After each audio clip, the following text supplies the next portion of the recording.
Hey, everybody.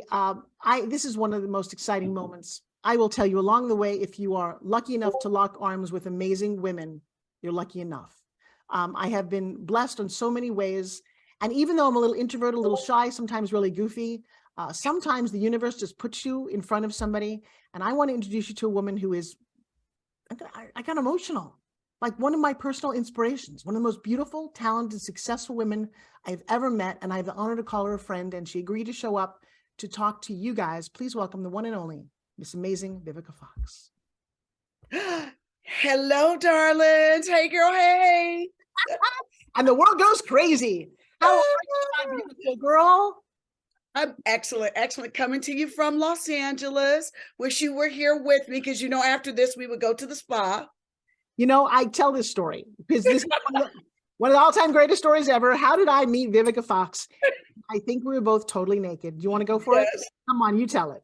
Yes, at the Beverly Hot Springs, which was one of our favorite places to go, as busy as what we are, to just escape the city. No phone, no clothes, no drama. And just, we ended up just kind of talking in the water. And I think you were exercising with those. And I think I may have asked, what's that? And from there, we've struck up a friendship. And it's been lasting for a while. I mean, whenever you come to LA, we try to meet there, have lunch after, just have some good girl time. You know what? I think that's an important thing to know. You are a beautiful girl. You really are. And as I've evolved into that, I guess I've had some role models along the way. You take time for yourself, though. So maybe we just start there, because you have this vision that you have a bigger than life, beautiful, glamorous persona. And I'm going to give you the whole frame. What would you say to women about how important that is, this self-care, this self-love, so that you can express who you are to the world? Gosh, I call it me time. We give so much and we nurture so many others. Women, we multitask. We're always looking at making sure people eat, making sure that they're comfortable. That lately I've just really had some me days. I mean, I've actually been doing it for a while, but not to be ashamed that I need some me time, or that I need a complete me day, where when I wake up in the morning, the only person I want to make happy is myself. So that usually involves a lot of self-care. So that's going to get your hair done, your nails done, a facial, get your spirit together more than anything else. And for me, I love going to the Beverly Hot Springs. I've been going over there for over 30 years. It's like natural alkaline pool with a cold dip, a steam room, a dry sauna, and the best massages ever, honey. They do body scrub, body care, get that old skin off, especially during COVID when it all built up. It was nice to go and get a scrub, get a couple of layers scrubbed off, and then they massage you with honey, oil, milk, wash your hair, give you a cucumber mask. I mean, when you leave there, you just want to go have a me lunch with a nice glass of wine and then go home and either read a nice book or watch your favorite program or movie. But you really feel like, I spent time with me today. And the next day, then you go back at it. Well, it's funny. I was just in a sauna. We have a little springs here. I'm in California. I'm in Florida, unfortunately. Yes. And I was sitting with two women in the sauna who had never saunaed before and never really heard of it. You're kidding. One is a PR person, one is a teacher, first grade, and they're not young. They're in their 40s. They came in, they're like, well, what's the difference between the sauna and the steam? I'm like, have you ever been to one of those? She's like, no, this is our first time. Oh, wow. You tell me, I grew up with saunas. I love them. When I found the hot springs, no going back. Why is that so important? Oh my gosh. Well, for me, the steam sauna, I love a lot of moisture in my skin. I believe that that's what's helped to keep me looking vital and young for such a long time. That's why I call the hot springs my fountain of youth. But hydration is beautiful, not only on the inside, but on the outside. So the steam just, sweat out all those toxins, get them out of your skin. And then the dry sauna for me just kind of goldens up my skin a little bit. It's like, dipping in a little, little French fry, just get you a little golden. Oh, I love that. Yeah, and you also sweat out some toxins as well too. You do, and I'll tell you what, I think that's one of the secrets. Is I'm getting up there in numbers, and I think I look young and vital, and that is my fountain of youth as well. So for all of you listening, do me a favor, don't miss out on that kind of a self-care, because you're looking at two in the public eye, and it's really important. All right. So Miss Vivica Fox, we know you as this, as actress. Now I know you're directing a movie starting this week, a new one. Yeah. Multitasker. Can we go back to when Sure. you were little? What did you want to be? Famous. Hate to say it. Wait, how old were you? Let me just keep it real. I fell in love with Diana Ross at 13 years old. I went to a concert and snuck toward the front of the stage. Diana Ross, also Michael Jackson. I had never seen such beautiful African-American performers in my life, especially Diana Ross, who I recently just saw last Oscar weekend performing at Byron Allen's dinner party.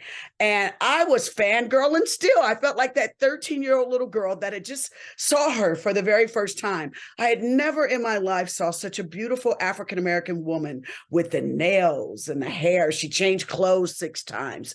She was just stunning. So my senior year later, everyone was saying, where were they going to go to, what was the next chapter of their life? Oh, I'm going to get married. I'm going to be a lawyer. I'm going to be a doctor. I was like, I'm going to move to California and I'm going to become a star. I had become fascinated with hair, with makeup, with modeling. And that wasn't going to happen for me in Indianapolis, Indiana. Love it. I always go home for Thanksgiving to see my mom and them. And go to the Pacers game. You know me, I'm a sports junkie. So I moved to California 1 month after I graduated from high school. I went to college because I had to convince my mama that I was actually getting an education. I did. I love it. I love it. I did. I graduated with an AA in social sciences from Golden West College. And then I was discovered by a wonderful man by the name of Trevor Walton on Sunset Boulevard, believe it or not. What? Yes, I was having lunch. I had lived with a girlfriend in New York where I was there trying to model, but everywhere I went, every modeling agency was like, we already got a pretty black girl, looks just like you. I kind of got a little bit of an all-American look. And it was before they discovered that African-American women came in all shapes, sizes, and colors and are all beautiful in their own way. And so he got me an agent, and the rest is history. I've been acting since 1989. Okay, you very rarely hear anybody getting discovered like that. A long time ago, Anna Turner. Charlize Theron was also discovered. She was discovered in line at a check cashing place. I've seen her at the Beverly Hot Springs, and we've stood naked next to each other. Oh, that's crazy. So he saw something in you. What was the first job you ever did? The first job, okay. My first job was a commercial. It was a Clearasil commercial, and it was called "Don't Let the Zits Catch You." So my Hollywood debut was running down Melrose Boulevard with a giant zit running after me. But acting, my first acting job was on Days of Our Lives as April Sutton. I was a nurse. Wow. When you auditioned, did you? So I loved soap operas. McKenna, my daughter, she was Baby Joy in Days of Our Lives. I know. That was one of my dreams. Did you like fit the type? Like I was a little chunky when I was littler, and it was really hard in the acting world on soap operas. Everybody was like really tiny. Yeah. Did you fit in like immediately? Well, I'm 5'7.5", almost 5'8". And growing up, I was an athlete. And I was my mother's most hyper child. So I was little. So I think I auditioned maybe 3 or 4 times, and then I started working. Now, did I have a lot to learn? Was I very green? Yes, I was, because I could take fabulous picture, but now to walk, talk, hit your mark, do a hair toss, and maybe shed a tear was a whole new animal for me. And that was what the soap world is. For me, soap actors are some of the most well-trained actors because you do 5 shows a week, 20 pages of dialogue a day. It turns this mind into a computer, and some of the best training I've ever had in my life that has served me well. Did you have a mentor during that time? During that time, no, I had a role model. And my role model was Pam Grier. Pam Grier was, for me, like Diana Ross. When I saw her on screen, it was magic. I had never seen such a beautiful, shapely, sexy, bold, kick your butt type of woman in my life. I named my production company after her. So if ever you guys see my movies and you see Foxy Brown Productions, know that it's named after Pam Grier. Oh my goodness. Well, you mentioned this a couple of times. Did skin color play a role? Because it's interesting about who your role models were. For me, it was more male, female. I wanted to be James Bond. I couldn't find a woman. Really? Yeah, and I've done that. I mean, I tipped up about skiing around the country, around the world, Monaco, fast cars. I didn't want to be the Bond girl. I didn't relate to any of them. I wanted to be James Bond. Of course you didn't, Miss Little Tomboy. You're just such a go-getter. You really are. You represent such strength. But I'm looking at the glamorous level of women that you were attracted to, and I think that's so interesting. All right, so now you're on a soap opera. That only goes so far. Now, some people, and we love them, spent their whole life on a soap opera. Not good enough for Vivica, yes? Well, I was actually, how I got into movies was being on a soap opera, Young and the Restless. The producer's wife saw me on Young and the Restless, and I had been asking my agent, hey, listen, I just did a fun part on Fresh Prince of Bel-Air with Will Smith. I played the date from hell. I played Jazzy Jeff's sister. He's tall, I'm tall. We would look great together. And she said, honey, you're just on a little soap opera. You don't have a big enough name. This is a $60 million picture. It is going to be the film of next summer. I'm sorry. Well, honey, thank God I was on that little soap opera, because the producer's wife, Bill Faye's wife, saw me and said, I saw the cutest girl today on Young and the Restless. Her name's Vivica Fox. So thank you. I don't remember her name, but I know Bill Faye, your wife. Thank you, because they opened the doors to me becoming a movie star. And we're talking about Independence Day. And we're talking about the film, which went on to gross $800 million worldwide. Now, the funny thing is, and this is how when I saw you, I put this together, but I grew up and was in dance class with Margaret Cullen. Yes!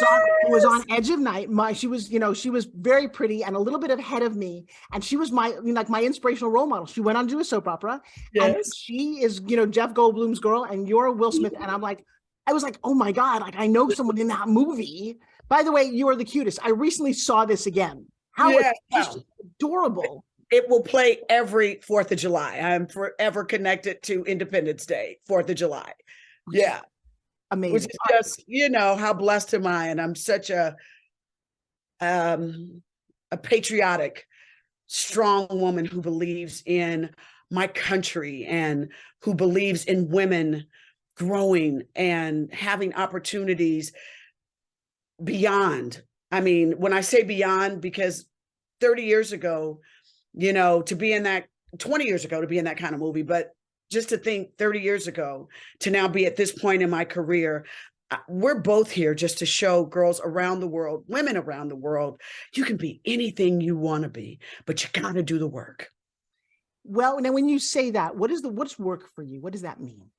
For myself, why I say that is because this generation today, everybody wants to be a TikTok star, or a swipe, or a YouTube.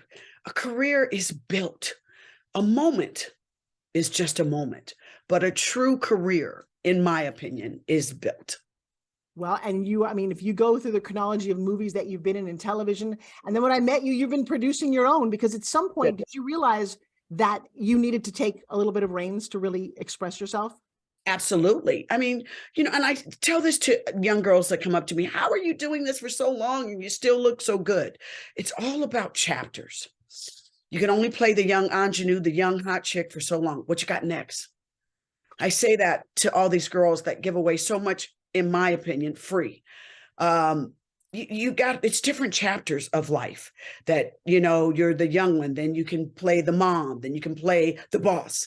There's different levels to having a career that's full of there's levels to longevity. You can't just be one note Sally. If you're one note Sally, your career is going to be very short. And I don't mean that in a mean way. I tell that to young girls to sing, act, dance, be a triple threat. Learn to be a triple threat, because nowadays there's more opportunities. Back in the day, you only did television or film or stage. Now you can do it all. You can then have your own corporation that offers wigs, like your girl Vivica A. Fox does, that produces movies for Lifetime, that's now going to direct for BET Plus, that has my own clothing line. The skies is the limit, but you have to be in control of your career and your image. Personal life during this whole time, how did you navigate that? Gosh, that's the wrong question. I can tell you anything how to navigate a career, but when it comes to love life, that's a whole nother cup of tea. I think that's the one thing me not so good at. No, it's because I'm picky, and it's also because I am a workhorse. I really am, and it's difficult to have a relationship and to be in the public eye and to be a strong woman, to find that partner, because that's what I want more than anything else. I want a partner. I want someone that understands when I'm Vivica A. Fox and I'm doing my movie star thing. And then when I come home, that I'm just good old Angie Fox from 38th and Emerson, Indianapolis, Indiana, that I love to take my wig off and these lashes off and hang out and watch ESPN or a basketball game, or go get in the pool, hang out with my god babies, and just do nothing. So when I find that guy that can handle all of that and that delicate balance, and I can be a strong support system for him as well too, that's going to be the guy that's going to be my partner. Well, I wish that you find that. I will tell you that one of the things that Joshua and I do is that when I come home, he's like, you leave Forbes Riley at the door. I know that's right. And little Francine gets to be a little girl. And I don't know if outsiders all understand that that's okay. Yeah. But I will tell you, do you think, help me finish this sentence, strong women are perceived as? Intimidating, unapproachable, unlikable, unlovable. You make me cry. Because that's one thing that's I think why I love you, because it's not, look at me going, I'm going emotional here. I'm going, because we're friends, and we've had our lunches and our discussions. Yeah. And so if you're watching this right now, I got women from around the world and men who love us. By the way, that's another thing about, it's a women's conference. It is not. It is about guys, we got to educate them. We got to train them. So come and join us. Yeah. But in terms of women around the world who are struggling right now, they say it's a man's world. And I listened to a man the other day. He's like, oh, well, you just have to stop saying that. I'm like, yeah, that's not the answer, though. What do you say to a woman, young woman, old woman, middle-aged woman who's navigating and wants more out of life? Well, you can have it all, but it's called balance. Surround yourself with those who get you. Those who don't, they don't matter. And I think as a woman, we navigate toward those who don't get us because we're going to figure out how to make them like us. And I'm going to tell you, in the last couple of years, I've called it seasons of shedding for me. I had so many people that were just not good for me, that were takers, that brought nothing to my life, to my happiness, that I was, okay, I can love you, but I need you to get the hell away from me, because you're not bringing anything to me but stress. And I'm not a stressful person. I'm good at solving problems as far as when it comes to scripts and making things happen. Like, I'm a very good problem solver when it comes to figuring out scripts, figuring out things like that. But people that just, when someone calls you and you look at the phone and you're like, oh, and you shouldn't answer, but you do for some reason, and then you pick it up and it's been a waste of time. I've learned to wish those people well. I don't wish bad on anyone. I really don't. But I just am learning to have reciprocal relationships. So, and that's in business, in my love life, in my friendships, with work, that this has got to be a give and take, that we both got to be putting something in the mix and getting productive answers out of it. Do you know what I mean when I say that? Like, I'm about to direct a movie. I'm doing my best to avoid all problems before we get there, so that when it's time for me to go and action, it's smooth sailing. Everybody's on the same page. Everybody's happy. Everybody knows exactly what we're doing to get the same results. And that's a productive movie. How important is I love this. I love this. How important is it to know what you want? Very. Oh my gosh, vital. I think that's what we do. We make exceptions and feel like, oh, well, okay, I'll compromise a little bit. No, you don't. If you want things to go a certain way, you have to stay focused, because men do it. They call it being focused for them, though. Oh my God, he's so tunnel vision. He's so focused. Oh my God, that's why he's such a winner, because he's focused. But for women, they feel like, oh my God, when you're doing that, oh my God, she's arrogant. She's selfish. No, you're not. Keep that focus that if you want success, you have got to go out there and you got to go get it. Don't go knocking on success door.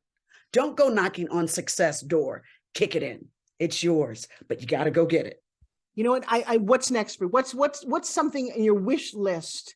Is this your first movie that you're directing, by the way? Have you done this before? Well, my first full feature. I've done a short before, 14 minutes. Well, this one's an hour and 30 minutes, honey. This is this one's gonna be a beast, but I'm so excited. I sit in my room and visualize the scenes, and because it's your baby. When you direct something, it's like your baby. You pick out everything from the time of day to the car, to the hairstyles, to the wardrobe, to the shots. It's your vision. So that when it says directed by Vivica A. Fox, that you'll know. I got a great team. Don't get me wrong, but the overall vision of this script that I've helped bring to your TV screen or your movie screen is my vision. And that it's a new challenge for me. And I'm so excited. What was it about the nature of this story that you think needs to be told right now? Well, the film that I'm directing is for BET Plus. It's called The First Lady of BMF, which is the Black Mafia family, is because this franchise is huge right now. 50 Cent has TV shows spinning off. It's doing amazing. And it's like this generation's Scarface, but for African Americans. So it's thrilling, it's sexy, it's fashionable, it's drama, it's all the things that people love to sit at home with their popcorn or whatever they're having and enjoy. And it's got great actors, and it's going to have a wonderful director. Hello. Right now, it's hot. But more, what's the most important part of this is that the female lady, this is a true story, Tanisha Welch. It's her story being told accurately. It's been fictionalized on TV, but this is truly her story. She's involved in every aspect of it.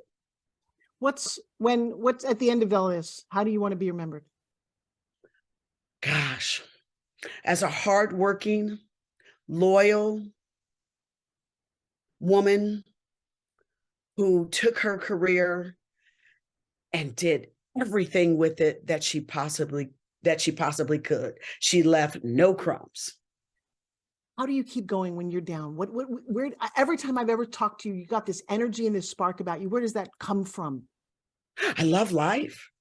I do. I mean, I have days which is rare, to be honest with you, because I really try to wake up and look on the brighter side of life. I've worked very hard to live the way that I do. Like every day I wake up and I see the mountains when it's not raining, which lately has been raining in California, which is just crazy. But anyway, but I wake up and I have a beautiful view that I've earned. I live in a beautiful home that I've earned. I earned every moment that I'm having right now. I'm grateful to God for this chapter that I'm in right now, and I don't take it for granted. You got a woman who's struggling, sitting here watching you going, wow, give me some advice. Give me some what do I hold on to? What do you hold on to? That anything's possible. That if there is a bad moment that's happening right now, it's just a moment.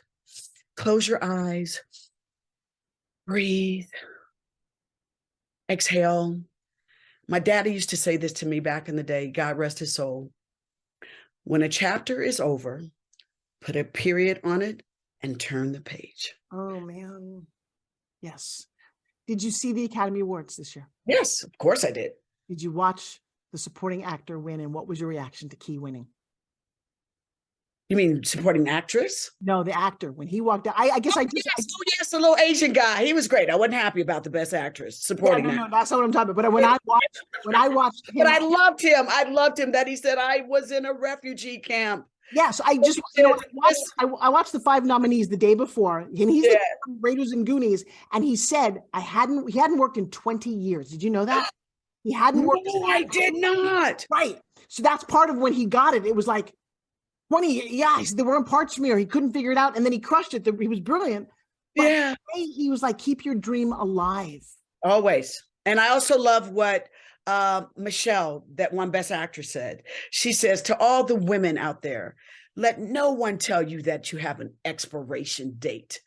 You are valuable.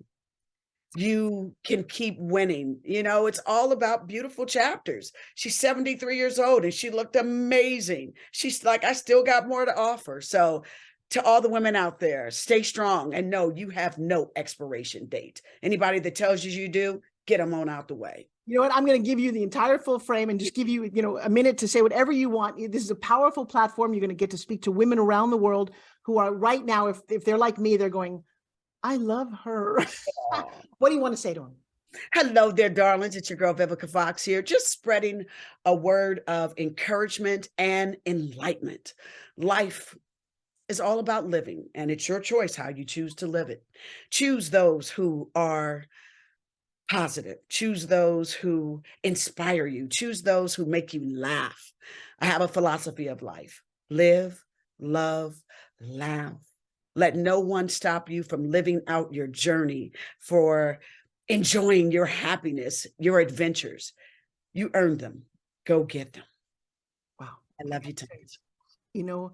Partly I'm sitting here the way I am, feeling the way I am, because I have this beautiful woman in my life who is gracious enough to call me her friend. I love it. I'm really, really emotional because I've been a fighter my whole life, and very rarely have I met a woman that I can look up to that's powerful and strong. And you are it, my girl.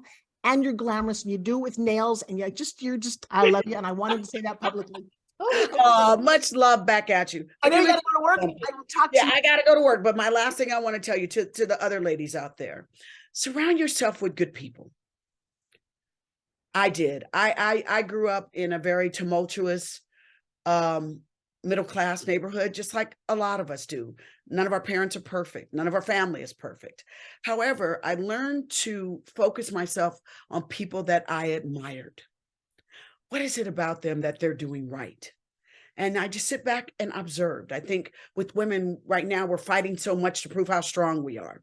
If you just sit back and watch somebody that you admire, watch their ways or read about them, how they got to where they are, where they're successful, without being jealous or having any envy. Learn, be a sponge, absorb the goodness of life and how those people are winning. And you too will win. I'm telling you, I started surrounding myself with people who were love and light, and got rid of those Debbie Downers, because they'll drain you, honey. They'll take your nipples all the way down to the ground if you let them. So know that. And that's my last word of advice. Don't let them drag nipples down. We love you, my girl. Go enjoy. Have a blast watching the movie, and thank you so very much. You're welcome. Talk to you soon. Everybody. All right.